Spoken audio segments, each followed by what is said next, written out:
The Comprehensive Emergency Management Plan is created by the leadership of the assisted living facility and is the cornerstone of their emergency response. It will be used regularly in staff training.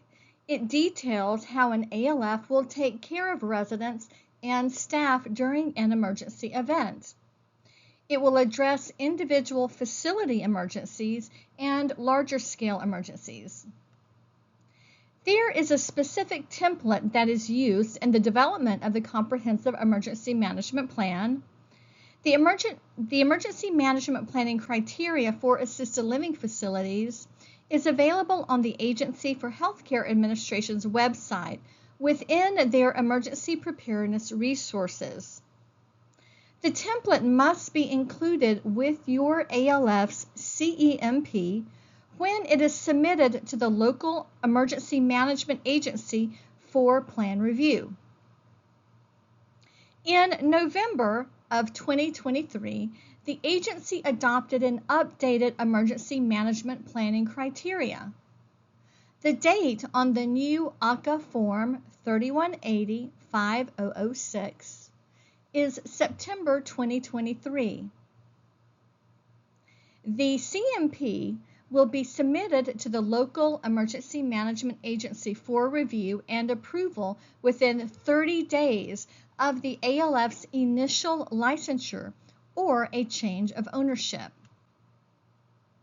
The ALF will update and resubmit their CEMP to the County Emergency Management Agency every year, and the county will complete its review within 60 days and either approve the plan or advise the facility of necessary revisions.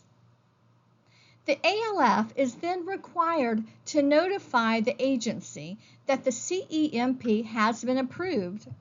This notification must occur within 30 days of the CEMP's approval. I've pulled out several of the changes to the revised criteria to give us a sense of the kinds of changes the new CEMP for ALFs has adopted. Having a safety liaison is not new in statute, but its reference within the CEMP criteria is new. You're also now asked to include a minimum number of staff to maintain operations at your ALF.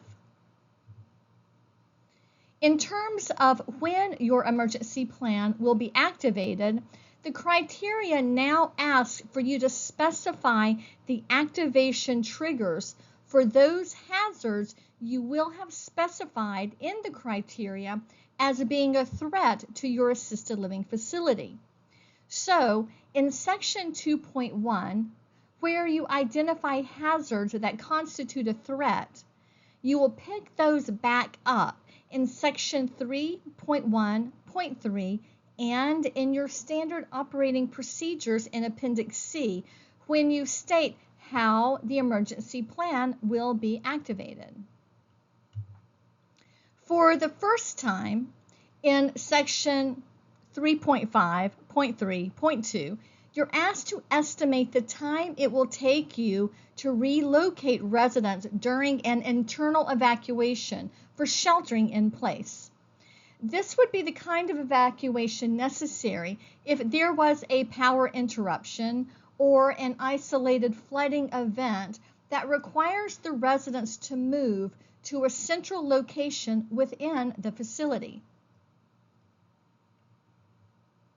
Next, in the Transportation and Evacuation Logistics section, the criteria ask you to identify whether your evacuation transportation is facility-owned or contracted through a carrier. In section 3.6, the criteria adds an emphasis on how the ALF plans to shelter in place.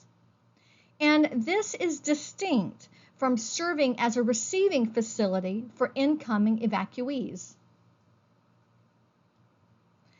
Section 4.1 requires more specificity around and additional staff training, including communicating to staff how emergencies will be identified and when the emergency plan will be implemented.